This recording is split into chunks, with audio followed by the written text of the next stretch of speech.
What use would it be to live safely, comfortably, eating and drinking, if one does not experientially know God's love? So David now understands that even though he is chased by Saul and lives in the wilderness, if the Lord is with you, that place is like heaven. Is God's loving kindness better than life to you? Once my wife scratched the car in the parking lot.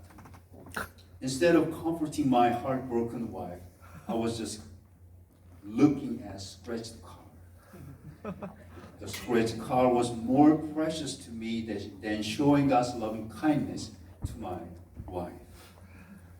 Once a friend hurt me deeply with words. I didn't want to talk to my friend again. My pride was more precious to me than showing God's unfailing love to my friend.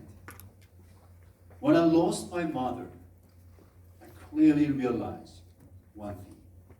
Our lives and the lives of our family members are not eternal.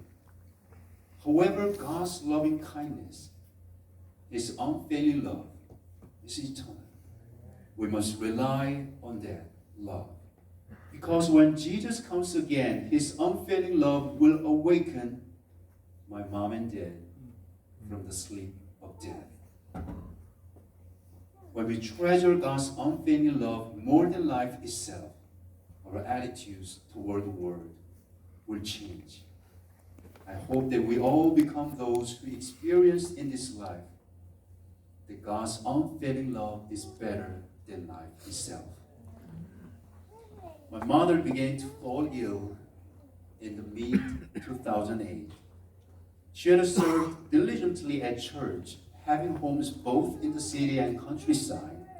She often brought the sick to our rural home to help them recover through God's health principles, prepared food at home to share with them, and made simple vegetarian dishes and food for church events. More often than not, newcomers and worldly people showed greater interest in Mom's cooking than the church members did, because her simple dishes had a fresh taste. Since she had no other talents, she endeavored to share gospel with other people in this way. Mom herself often experienced the power of God's laws, especially God's health laws, through natural remedies. But this time was different. Despite her effort to recover from her illness, there was no sign of improvement. Her will to recover was in vain.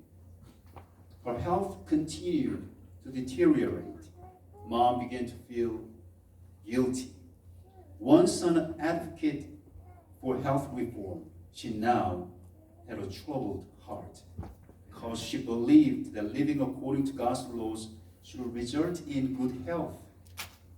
Over a year passed, and as her condition worsened, Mom grew weary. The word despair came to her mind frequently.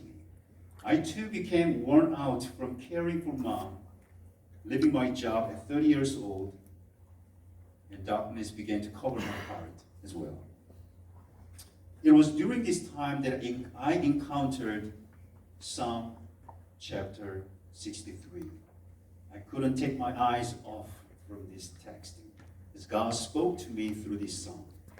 I read Psalm 63 one time, 2 times, 10 times, 100 times, thousands of times. When I understood the meaning of Psalm chapter 63, especially verse 3, because your loving kindness is better than life, despair and gloom receded from my heart, and vigor sprang up, and these words pierced my soul and spirit and joints and marrow. It set my soul free from the darkness. To share what I have learned, I ran to my mother, who exhausted from illness. I explained Psalm 63 from verse 1 to her. And when I reached verse 3, I asked her, Mom, in verse 3 it says, God's loving kindness is better than life.